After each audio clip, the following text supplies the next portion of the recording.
Hello and welcome to the Energy Connect studio at the World Utilities Congress 2023 with me, Chiranjib Sengupta.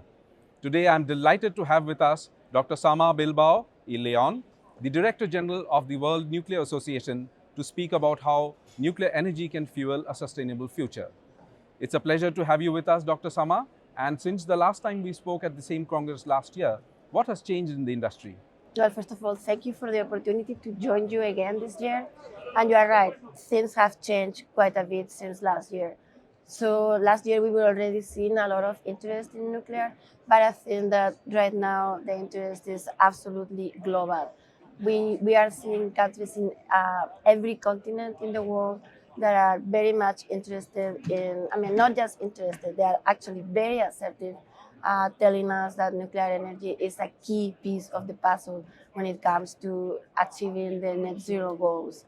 So if I can do a very brief review, starting from North America, both Canada and the United States, basically everywhere in North America, we are seeing enormous political support, bipartisan support, not only for the current generation of nuclear reactors, but also for new nuclear reactors, small modular reactors.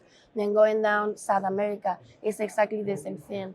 I was just participating in a meeting last week in Brazil, and the energy is enormous. We have lots of interest in renewing, in expanding the life of the units in Brazil and Argentina, and we are also having projects for new units over there.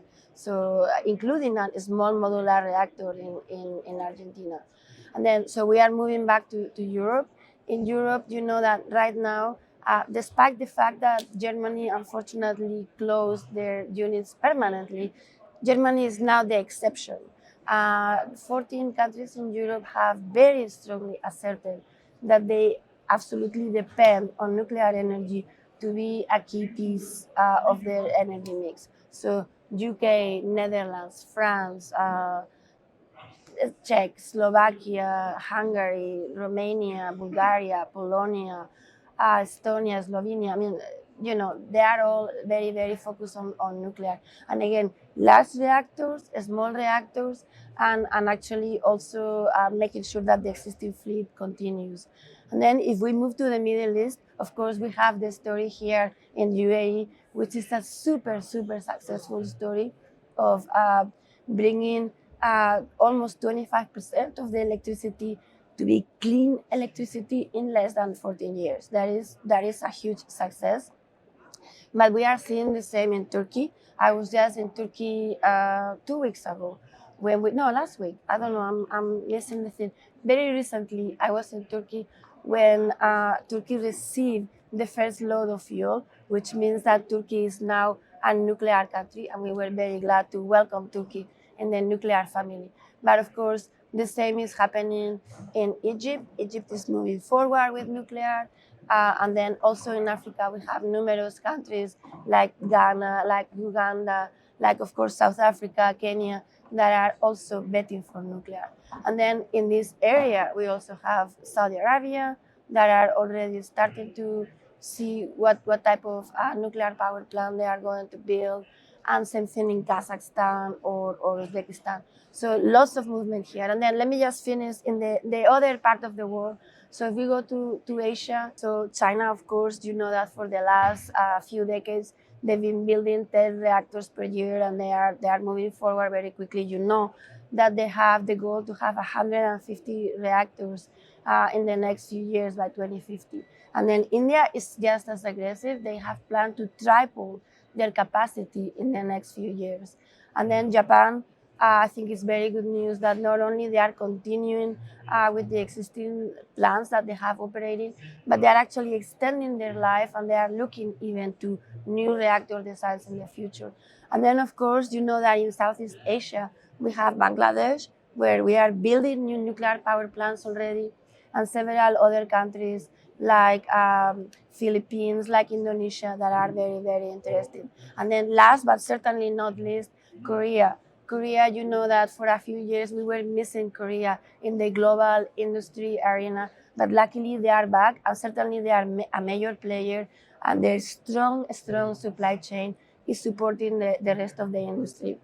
So to me, this tells me that not only we are talking about nuclear, but we are actually doing something. So certainly, many actual real projects are in the works, and we are seeing nuclear energy becoming being recognized as a key component of this sustainability move.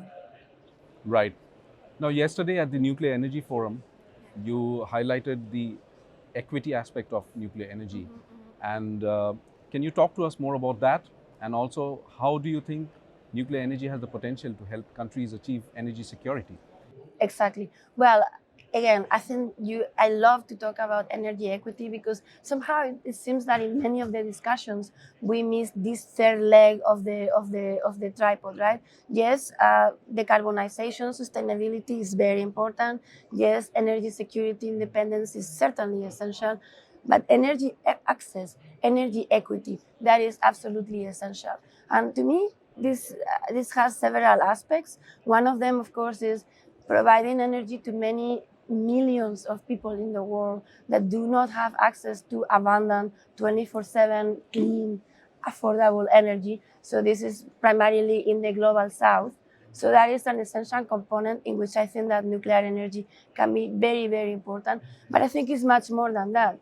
Because if you look at, for example, Europe, in the last year with the energy crisis, we have seen that equity is a huge component. I mean, there are people in Europe, people like you and I, that sometimes are contemplating the choice: do I heat my house or do I eat? So equity also applies to Europe or North America. And then finally, the third component of equity that I think is just as important is the currently the people and the part of the economy that depends on fossil fuels. So obviously, we are moving towards a future in which the role of fossil fuels is going to diminish. Well, we need to make sure that those people that are currently depending on that economic thrust, they have a suitable way of living. And in all those cases, nuclear energy can help. So I think you heard yesterday how we are looking at several types of small modular reactors as a perfect substitute, for example, for coal power plants, that you can almost use all the balance of plant, all the turbine, the steam generating part of the plant, and then replace the boiling part of the plant with nuclear. I mean, if you think about it, a coal power plant is essentially the same as a nuclear power plant. The only difference is how we boil the water, right? So I think that this is a perfect opportunity. So, and then the second part of your question, the energy security. Obviously, nuclear energy depends on uranium. Uranium is the fuel that powers nuclear. So as you know, this is an element that is very well reparted throughout the entire world, and the entire supply chain currently is very global.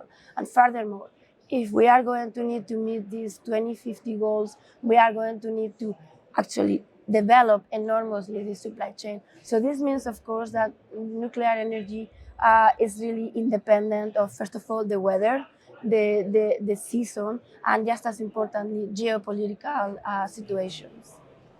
Right. In fact, since we are talking about Europe, so if you could elaborate a bit more about whether there's this whole conception that it might be a trade-off between security and safety.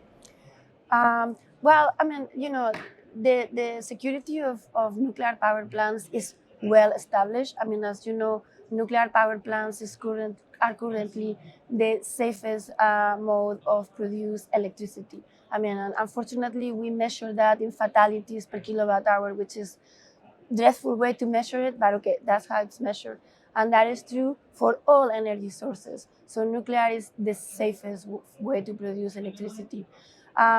So clearly, in that sense, we are doing very well. In Europe, you know that we have a very, very excellent safety records. The units that having, I mean, today in Europe, 20% of the electricity is produced with nuclear energy. So that is a huge chunk, and it's more than half of the clean energy, the clean electricity. So nuclear is already a big component, and if we continue to have the same standard of quality that we are having, that should be the same. It should be equivalent. And of course, security is a new thing, but what is good is, as I was mentioning before, because the entire nuclear fuel cycle and the nuclear supply chain is global and is well established. Certainly, we are not going to depend on one country or the other country or the weather or the season in order to be able to provide nuclear energy. Right. I know you spoke about SMRs, but Yes. then apart from that, what other big technology or trend are you looking forward to? Well, so I am looking forward to making the most of all the capabilities of nuclear. So far, historically, we have only used the electricity that is produced by nuclear, and we have done very small or a little bit of an afterthought use of the heat that nuclear produces. I mean, as you know, nuclear energy is the only energy source that can produce electricity and heat with zero carbons at the same time. So this opens enormous opportunities to decarbonize the entire economy. So yes, electricity, we know we can help decarbonize the electricity grids, but now with the other applications, I mean, whether it's large reactors or small modular reactors, we can decarbonize, for example, the production of fresh water. You know that fresh water or the access to fresh water is already a huge problem in many countries. In Europe today, the drought is incredible. In many parts of Africa, the droughts are incredible. So being able to desalinize seawater and make fresh water is a great opportunity, and it's going to be essential moving forward for climate adaptation. That's one thing. But another thing is industrial applications. So we can get processed heat for the production of aluminum, steel, cement, concrete, many chemical applications, petrochemical applications. So that is a great opportunity. Also, we can use nuclear power, electricity and heat combined to produce hydrogen, and of course that brings us ammonia, synthetic fuels, and here right there we have the opportunity to decarbonize entire sectors of the economy. We are looking at the shipping industry, the transport industry, even air travel could be decarbonized using these synthetic fuels. So again, so it's not so much the technology. Nuclear technology, it's there, it's proven, it's been available for 50 years. We are using it, but it's maybe the way we use and package this technology to actually provide sustainable 24/7 clean energy for the entire economy. Right. And finally, Dr. Sama, what do you make of initiatives such as the World Utilities Congress in providing a platform to the entire industry, including the very focused Nuclear Energy Forum? Okay, well, I think this is a great venue, great forum, because I think that is very important that we bring together all the options that we have in order to achieve the clean energy systems of the future. I mean, you and I know that it's not going to be nuclear, it's not going to be renewables, it's not going to be hydro, it's not going to be natural gas, it's going to be a combination of everything. So when we come to venues like the World Utilities Congress, and we have the opportunity to sit down and discuss together and maybe take a step back and be strategic and constructive and pragmatic and work well together, then we will see that well, we have an enormously urgent problem in front of us. We have an enormous problem in front of us, but only when we work together, when we think together, when we find ways to collaborate, is when we are actually going to achieve this solution. Right. Thanks, Dr. Sama, for that fascinating conversation. It was a pleasure talking to you, and thank you for taking the time out to speak to us at Energy Connect. It is always a pleasure. Thank you for having me. Thanks for watching, and we will be back with more studio interviews from the World Utilities Congress 2023.